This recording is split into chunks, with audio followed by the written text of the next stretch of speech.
evaluate some trig functions. You can use your calculator and you can press the second, and then you should see sine -1 of x function key, and that's how you can evaluate your trig functions that are not our known angles. Let's take a look at finding the inverse sine of 2. What does that really mean? For which angle, let's call it theta, for which angle is the sine equal to, or for which angle can we evaluate the sine of 2? Is the sine of 2 does that exist?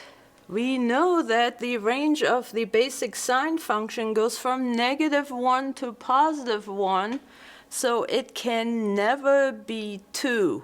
So the inverse sine of 2, dne, does not exist. So you got to be careful and look out for this. Use your calculator. If you type it in, you get an error.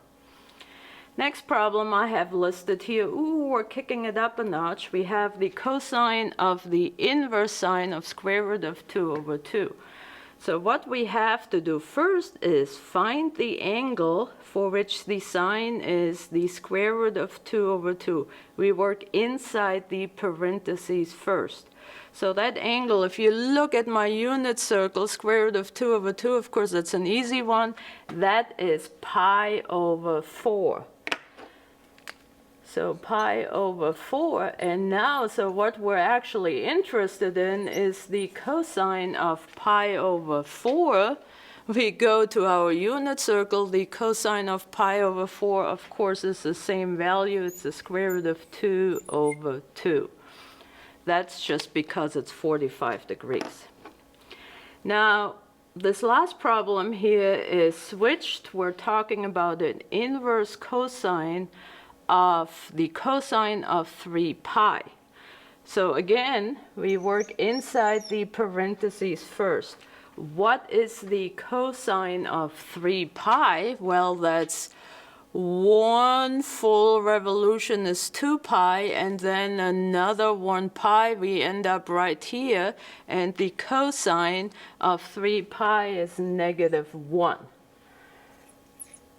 And now we're looking for the angle. We're looking for the angle where the cosine is -1. Well, we were just there, but we cannot say 3 pi because 3 pi is larger than pi. We can only work in quadrant 1 and 2. So the answer here is just pi. That's how you evaluate trig functions.